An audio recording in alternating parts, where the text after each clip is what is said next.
You can all take a seat right now. And together we'll reflect how this mission first took flight, what it stands for today, and how each of us can help keep this mission soaring. So now, Joe, question for you to start. First of all, congratulations, 15 years. I think that deserves another round of applause. Joe, you believed in this mission from day one. So what made you say, we have to do this? Tell me the story of why SkyHope. Well, that's a pretty big question.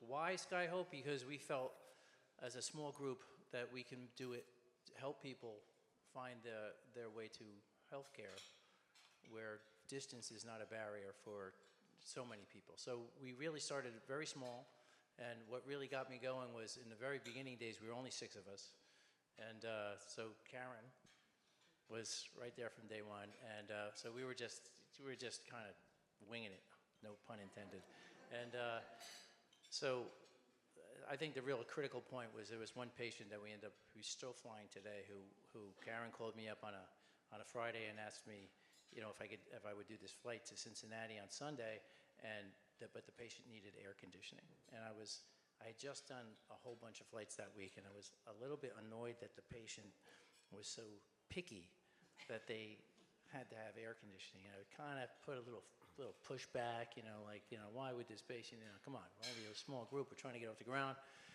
And so Karen, as all the pilots here know that I took the flight, because Karen doesn't know how to say, you can't say no to Karen. So anyway, do the flight. And I meet the patient at the airport, and his name was John Hudson Dilgen, a little 9-year-old boy at the time. And he suffered from a horrendous disease called, if I get it right, epidermolysis bullosa, which is basically a skin disease that it's like they call it the butterfly disease, because if you touch your skin, it flakes off. So he had open sores and whatever. And the reason he needed air conditioning is because he basically was burning up. And I was so ashamed of myself for presupposing why these people were like, I thought they were being like kind of picky or arrogant, and I realized that it was such a lesson to me, because it was like, this is why we're doing it. There's so much illness out there, and there's so many different things that we don't even know about, and that I'm about to learn doing this. So that young man is now 23, 24, 25. I know he's still hanging in there. And he's been my inspiration whenever and ever, and I really mean this, anytime I have a little bump in the road, so to speak, or a little problem in my life, I just think, how lucky would that kid be to change places with me? How lucky he would, just for anything, even my worst day. So that was really one of the critical parts. And the people here tonight, you're our co-pilots. If we don't have your support, we can't do this kind of work. So that was really I think I answered your question. Absolutely. And looking back, think about all the impact you had on so many lives. What does that mean to you, thinking about the last 15 years and all that impact? Not just the patients, there's so much more to that as well. Yeah, we've said the numbers, but we started off with 6 pilots in 3 states, and now we have, I don't know the exact number, but roughly 500 pilots in, I don't know, probably 25 states, and we're flying up and down the coast, and we're doing, instead of doing 81 flights the first year, I think it was 81, we're doing like high 3,000s this year, so it's just blown up. And we have pilots here tonight, and also they're in states we never even thought we'd be flying to, never mind having pilots who are based there and who are enthusiastic about what we're doing. So there's a lot of grassroots enthusiasm.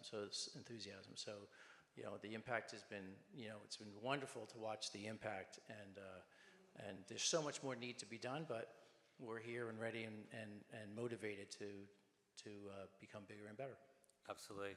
And Karen, obviously, as Joe said, from day one, you've been here. You left a great job in insurance to come to a small nonprofit with big dreams. So I guess talk to me, of the last 15 years, what has really been the biggest impact that you think you've experienced?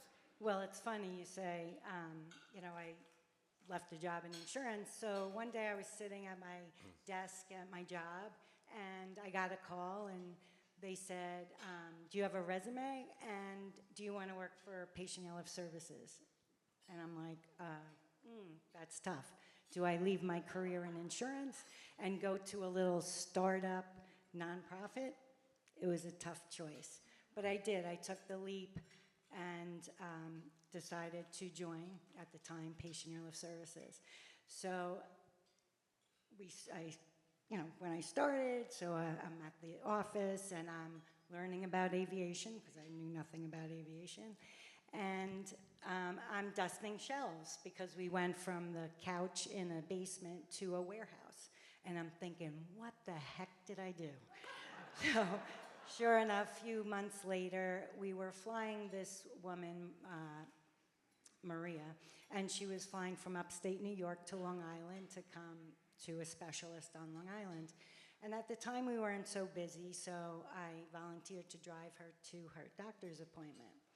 So I'm driving her in the car, and she's telling me about her life, about her family, about her illness, and how grateful she is for all the flights she's done. And I said, you know what?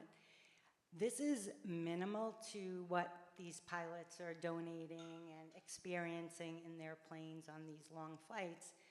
And that hooked me. And I knew I made the right choice, and I've been hooked ever since.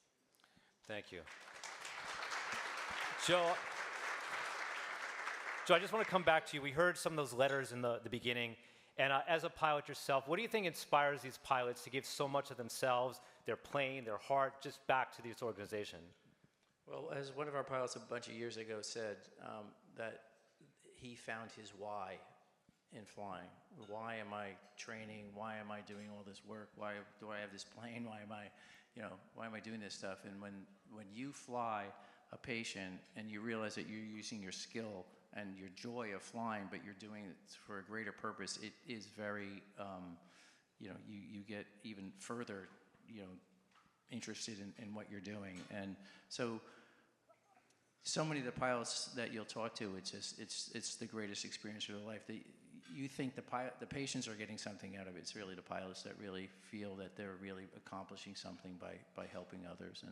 And so yeah, that's really the big thing. That's the why we train. That's the why we're trying to be as professional as possible and be as safe as possible, because we're trying to help people. I know there's a lot of pilots in the room tonight, so let's give them a round of applause right now for everything they do. And Joni, you've been a longtime supporter. You've been here since really day one. You watched the organization grow and evolve. What keeps you coming back year after year, all that time? Tell us a little bit more. Well, volunteering I love. It's always kind of been a passion of mine. And in fact, I met the beautiful Christine Howley volunteering about 20 years ago, and our family and friends all became great friends. And Chris, of course, introduced me to Joe, who introduced me to the love of flying. And he even let me be a co-pilot a couple times, which is kind of the coolest experience in the world and should be on your bucket list if you've never done it. And we would always talk about flying. And then he told me he was going to start PALS, he and his friends, and what it was all about, and would I come and help with the fundraising and galas, and how do you say no to the amazing dream that he had? And look what it turned into. Look at the people in this room. Karen, I got to meet along the way, and a lot of other wonderful people. And when Joe started, you already heard some stories, but I gave Joe this book for his airplane. And all of you, I hope, will kind of take a look at it. It says PALS, and it's filled with stories from all the different people that he flew over the years. And they're heartbreaking, and they're beautiful, and it just says so much about what this organization does. I'm going to try and read one without crying. I have two, but I don't know if I'll make it through two.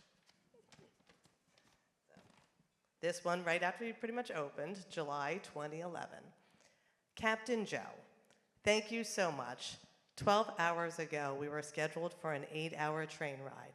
Thanks to you and PALS, we are enjoying the new car smell of your beautiful plane. And we will arrive in less than 2 hours. We have been searching the country for people to help my wife and her very rare cancer. Without people like you, our options would be limited to terminal planning. Thank you, Joe, and all who do what you do and give to others. Mark Smith. And I'm gonna read the second one because I know you mentioned a little bit about the veterans, but one thing that always touched me was Pals for Patriots. And I got to go on one of Joe's trips, Pals for Patriots, and we took these gentlemen to the Mets.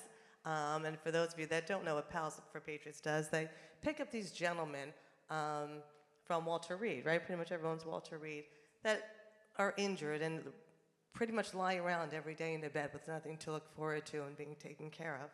And they get to go, Joe and others pick them up and bring them to different sporting events and games. And they get to go back to a day of fun before they lost a leg and lost their arm and doing everything for all of us. And it's so wonderful how PAL gives back to them.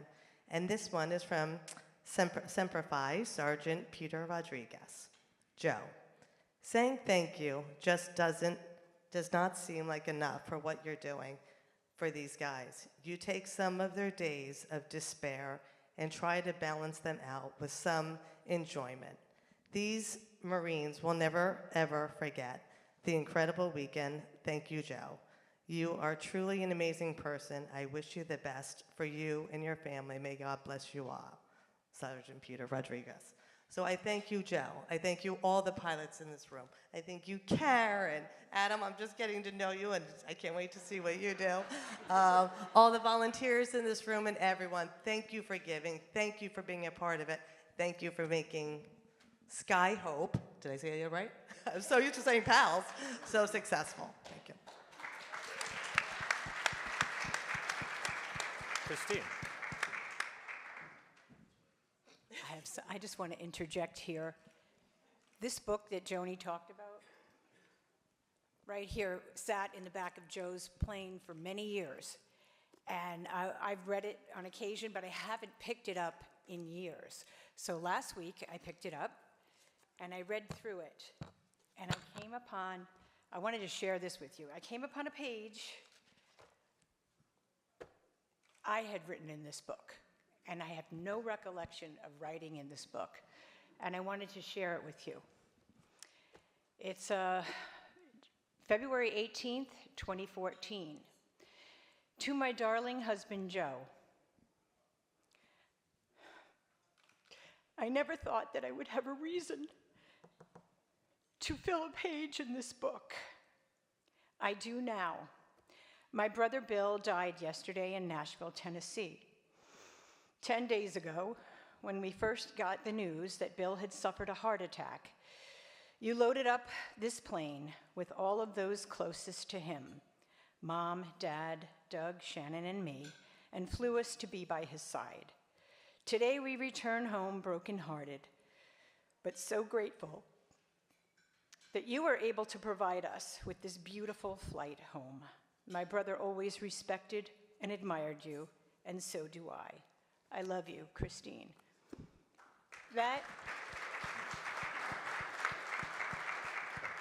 A part of SkyHope that we haven't talked about yet tonight, are what we do are compassion flights.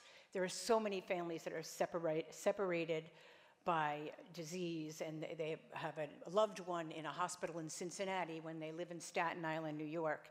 How do you get it? We will bring that family to visit that person as a compassion flight. And that was a compassion flight that Joe did for me. And just wanted to share that with you. Thank you. Thanks, Christine. I know that wasn't easy for you. Now, Adam, I know Joni alluded to it before. There's obviously been some name changes, and we talked through the last 15 or so years how we got here. But talk to me now as the chairman of the board. What does the future look like for SkyHope? Thank you. Exciting. So one obvious change is the name change. We've evolved from Patient Airlift Services to PALS SkyHope, and now to the final form, which is SkyHope, which is a wonderful name. We acquired it, the board before my time sort of acquired it as part of a merger with an organization in Texas that was doing disaster relief work. But it's a name that expresses what, PALS is a wonderful name, but unless you know what we do, it's hard to know what we do, right? SkyHope, we think, just encapsulates what we do. It brings hope through the sky for people. So the name change is exciting. Thanks to Karen's efforts, we're going to be getting a new call sign, the SkyHope call sign, so our pilots soon will be able to call themselves SkyHope on the radio and tell other pilots who we are, which This is a very big deal exciting. for a pilot. Yeah, it is. So part of it is that, the branding, the name, and all of that goes along with that, which we'll roll out over the next few months. But the more exciting part is what we want to keep doing, which is help more people. There is basically an infinite amount of demand. There are millions of medical appointments missed every year in the United States due to transportation, due to being in medical deserts where people are more than an hour away from good quality medical care. And we can't fix that, but we can do our best to do as much as we can to address that. So we've set ourselves a goal over the next 10 years to grow the organization from, this year we'll do, as Joe mentioned, a little under 4,000 flights. We want to grow to 10,000 flights a year. And we want to be seen as, there are a number of other organizations around the country that do what we do. We want to be the gold standard, the one that everyone looks to as just being the most admired, the best run, the most compassionate, the best community for pilots, the safest, the best for patients, all of that. So be seen as the gold standard and fly 10,000 missions a year. In order to do that, there are three things that we have to be able to do really well all of the time. Number one is create and recruit and engage a bigger community of pilots. And Karen's leading that effort right now, is doing a fantastic job growing the number of pilots that we have. The second is let patients know that we exist and what we do.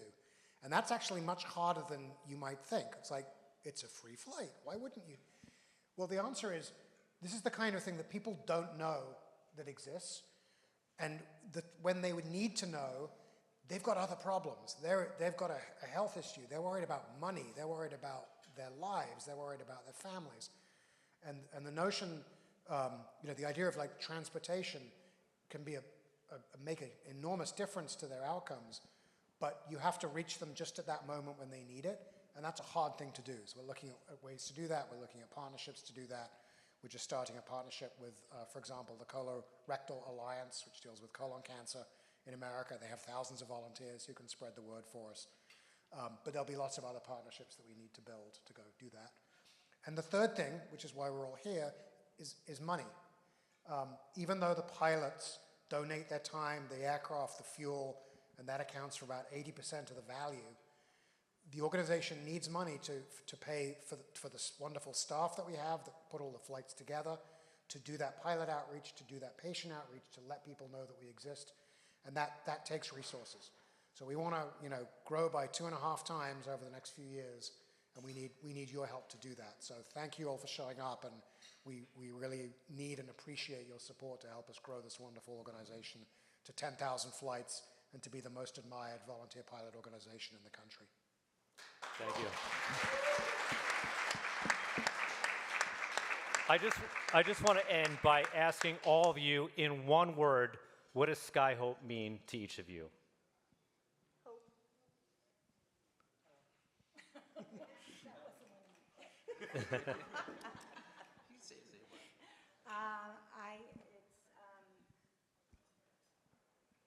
Answers for patients. Life, new life. 2 words, better future. I love that. Let's give all 4 of them a great big round of applause right now.